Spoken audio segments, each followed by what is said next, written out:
Good evening, guys. Last session of the day.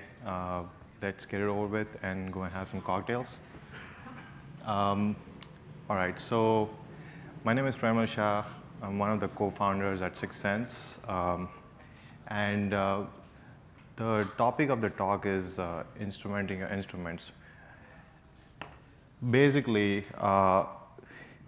Hadoop gives us a lot of metrics, but at 6th Sense, we feel that they are not enough, and we need to do something more to help us achieve our data processing goals.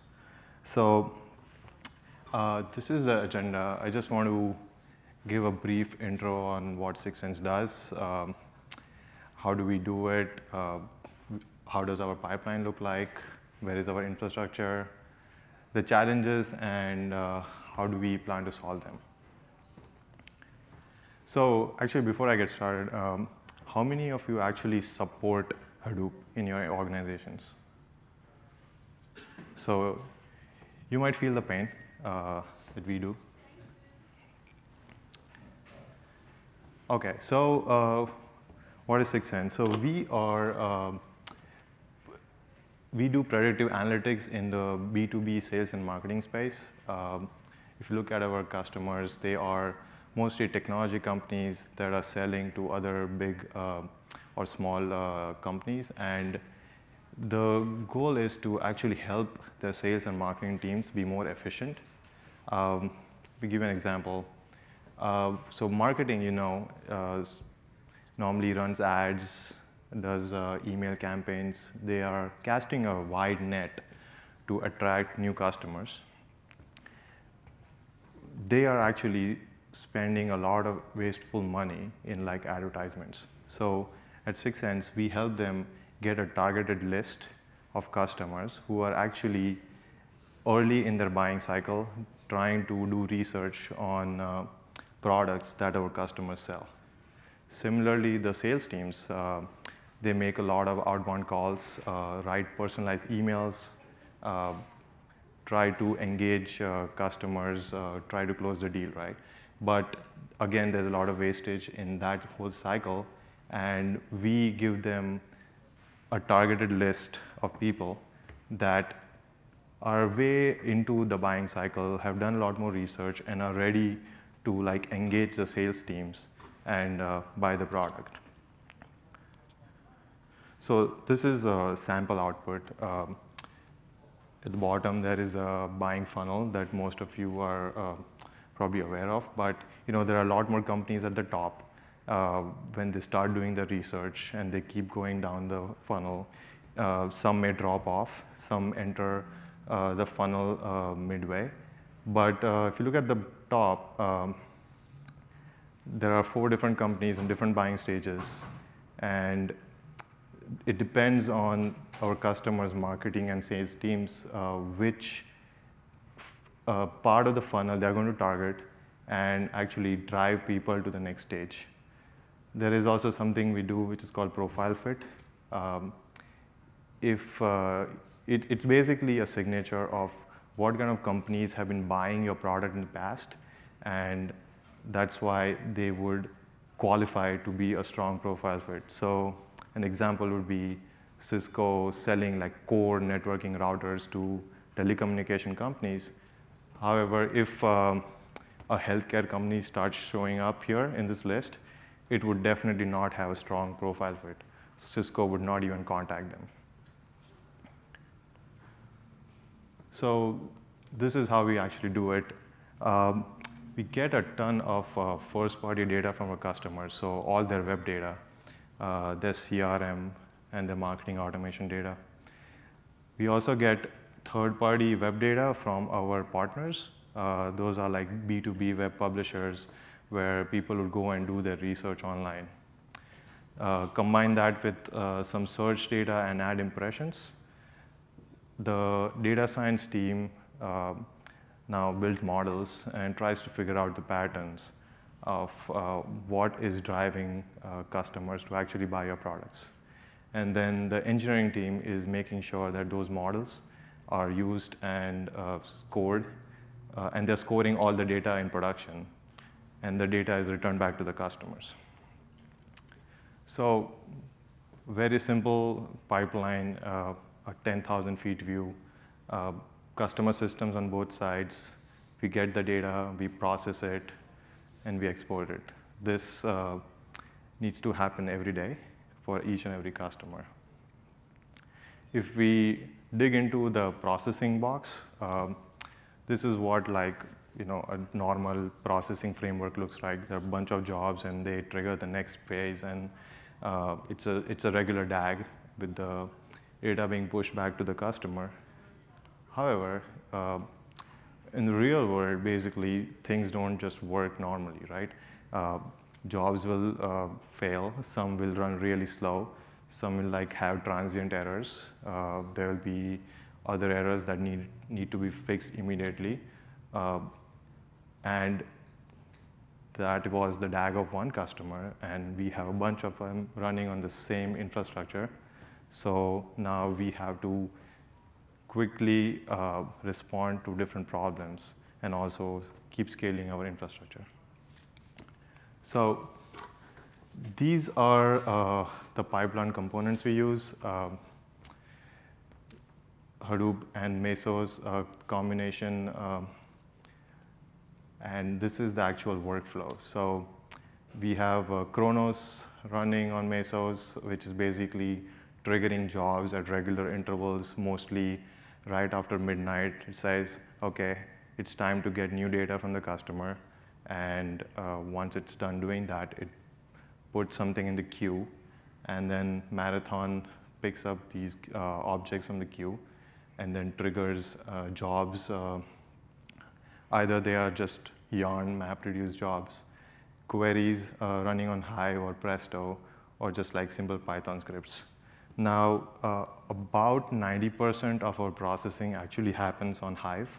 So we write a lot of queries, and we run hundreds of queries on a daily basis.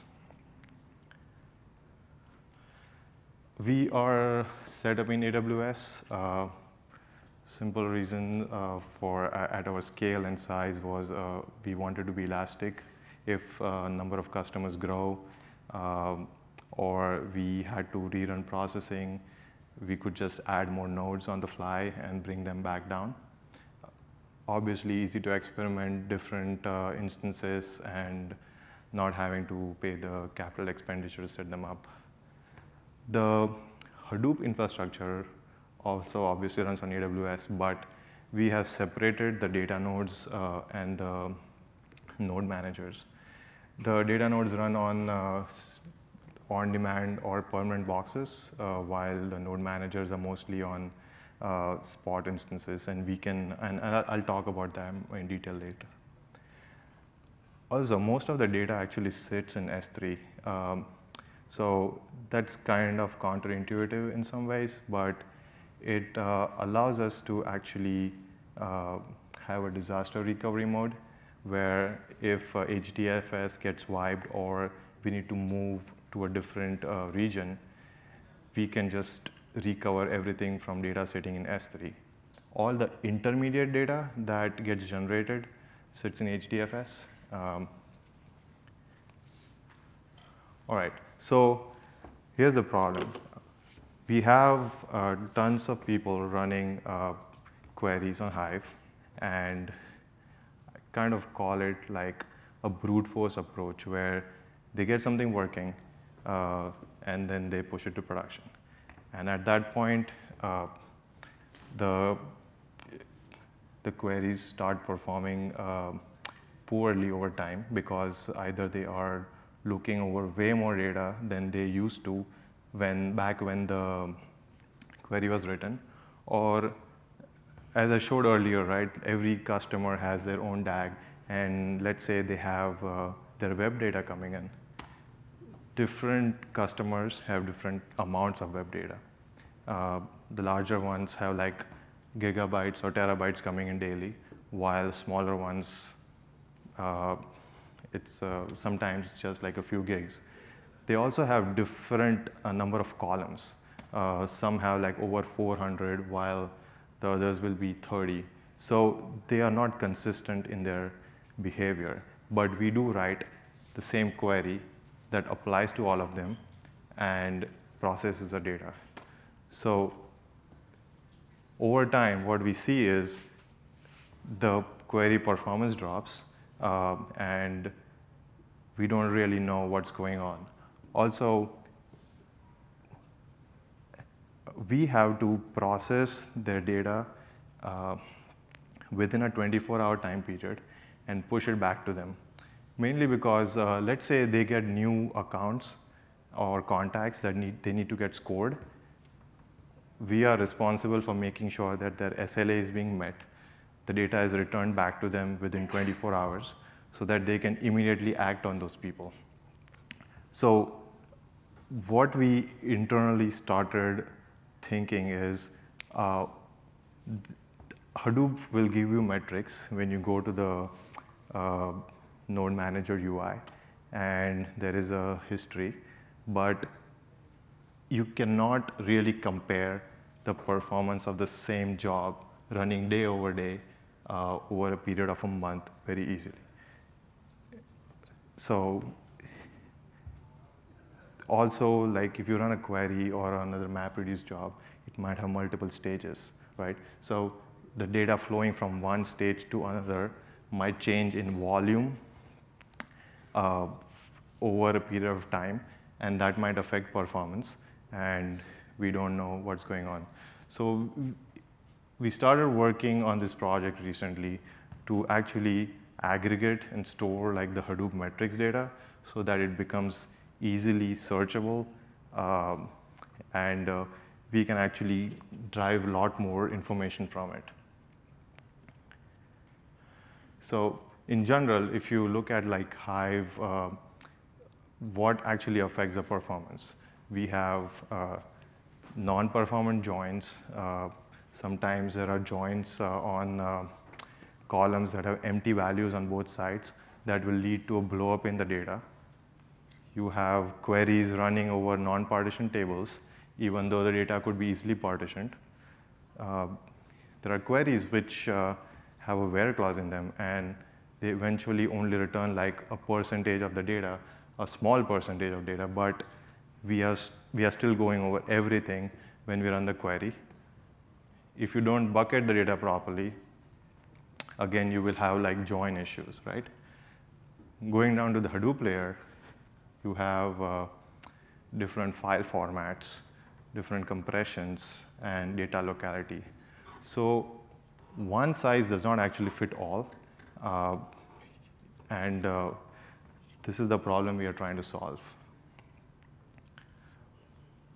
We all know these are the Hadoop metrics, right, that actually matter. We look into them whenever somebody comes to us and says, okay, my query is not working fine, my job is slow, what is going on? And we look at all these things and we probably can give a solution. But over time, as I said, things change, and you cannot really always be on top of these things. So we thought of trying to actually, as I said earlier, aggregate the Hadoop metrics data and store them in a format that we can start looking at them easily. So if you have a job, whatever it's called, you store the results, the metrics that you care about day by day, and same for all the jobs that you run. Makes it easier to actually then start finding the slowest job, the jobs that actually process the most number of files, read a ton of data but filter most of it out using large amounts of memory. And we can then observe the trend of a given job over time, and then make some analysis on it. You can get alerted on the changes in the trends. If it goes up, yes, there is a problem. We need to fix it. If the query gets faster, then awesome. We need to go and figure out why, and also apply the same changes to other queries or jobs that are running slowly.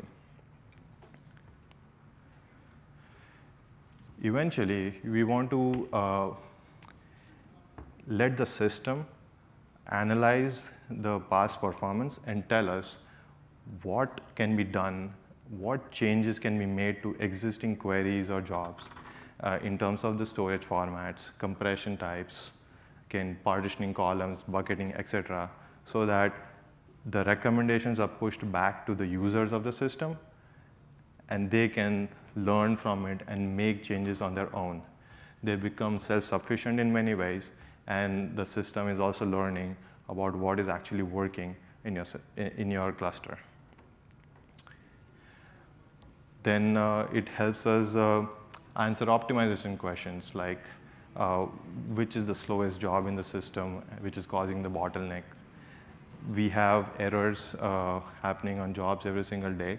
So if how many errors I can actually tolerate before my SLA is not being met, biggest job offender, which job is like failing the most, and if someone actually made a fix to some query and they pushed it out, did it actually speed it up or slow it down? Especially for 6n's, as we add a bunch of customers on the same cluster, we can then answer questions like how many more customers can we add to the cluster? Finance is always concerned about what is the cost of adding a customer to the system based on the size of the customer. And most of the pipelines actually look similar. Depending on the size of the customer, they have like a few hundred jobs to a few tens based on like how big or small they are.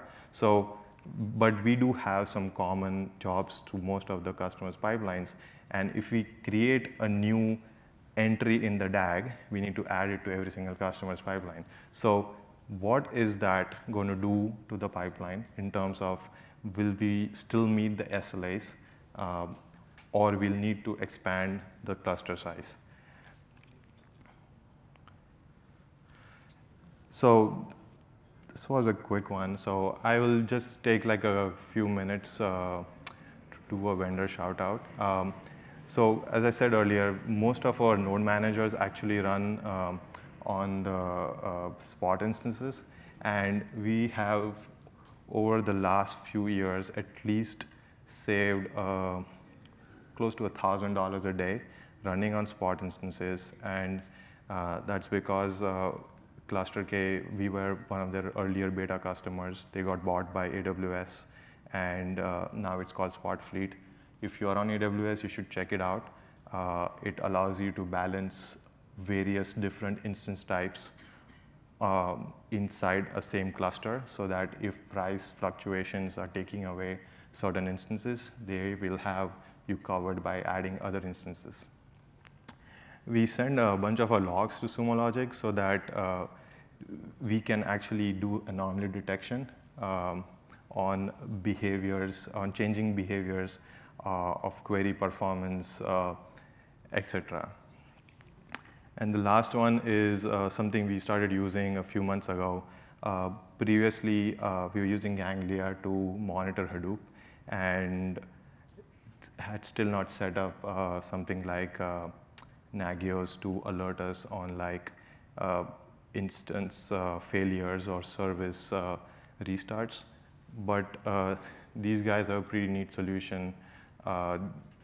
They have an agent which will start collecting all your metrics, but they will also figure out what your actual topology looks like, and they will show it in a graphical UI.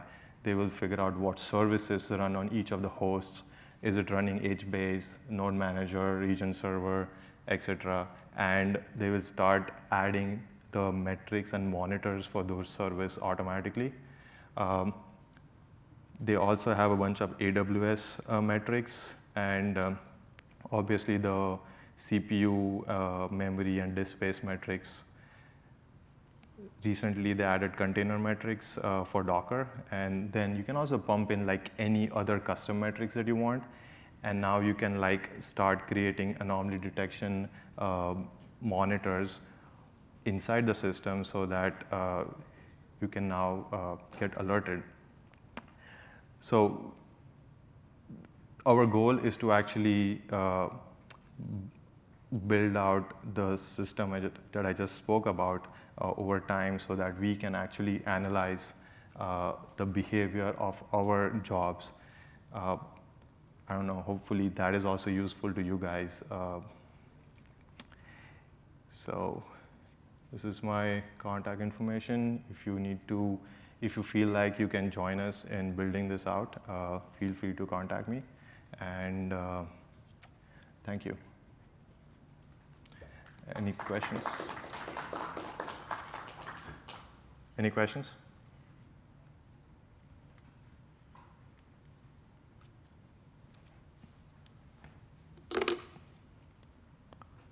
All right. Yeah. You said you own the data node separately from the node managers. Yes. How does that work?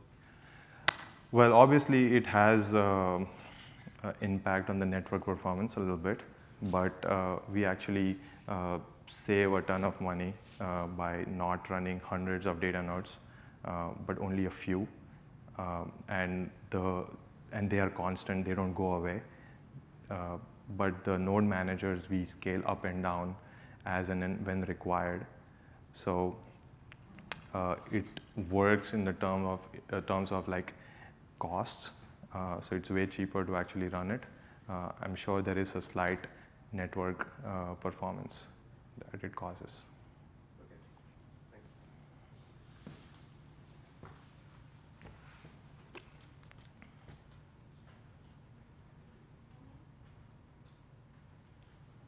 That's it. Thank you, guys.